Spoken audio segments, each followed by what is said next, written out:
What do Chris Pratt and James Roday have in common? They both are actors who played mildly obnoxious, highly irreverent characters on TV and in the movies. Chris played the self-styled Star-Lord, Peter Quill, in the Guardians of the Galaxy series and as part of the Avengers series.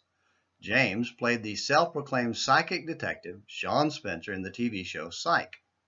Perhaps mildly obnoxious doesn't do justice, as both characters disliked authority figures and were quite open in their irreverent disdain.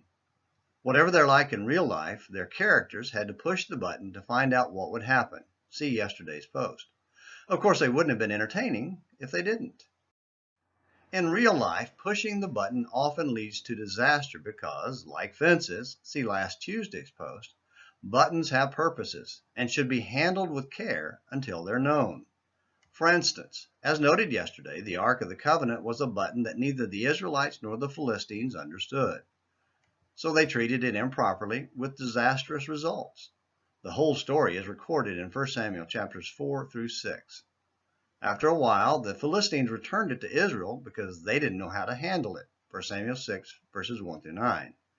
But when it came to the town of Beth-Shemesh, the Israelites still hadn't learned the lesson and pushed the button again. As a divinely appointed piece of furniture for the tabernacle, the Ark of the Covenant was to be handled exclusively by the priests and Levites and was not to be touched.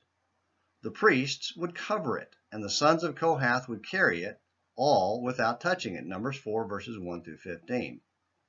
Not because it was magical in and of itself, but because it was ordained of God as the symbolic meeting place where blood would be sprinkled as a sin offering, and his presence would reside with Israel. Exodus 25:22. To disrespect it was to disrespect God. The Levites, who should have known the rules of handling the ark included not even touching it, went well beyond that and looked in it. They pushed the button. 1 Samuel 6, verse 19. As a result, they paid a terrible price for their irreverence toward the ultimate authority figure, God. Their mishandling of the ark was a sign of a lack of reverence for Yahweh.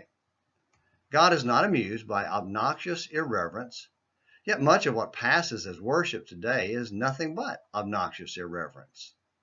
Do we really believe God is okay with everything we do in his name?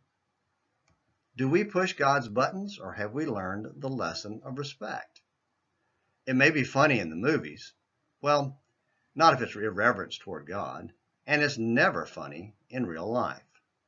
The only solution is to be very careful to listen to God's word and do what he says. Anything else will blow up in our face. As always, thanks for watching Morning Minutes in the Bible. Until tomorrow, this is James McClenny hoping you have a great day.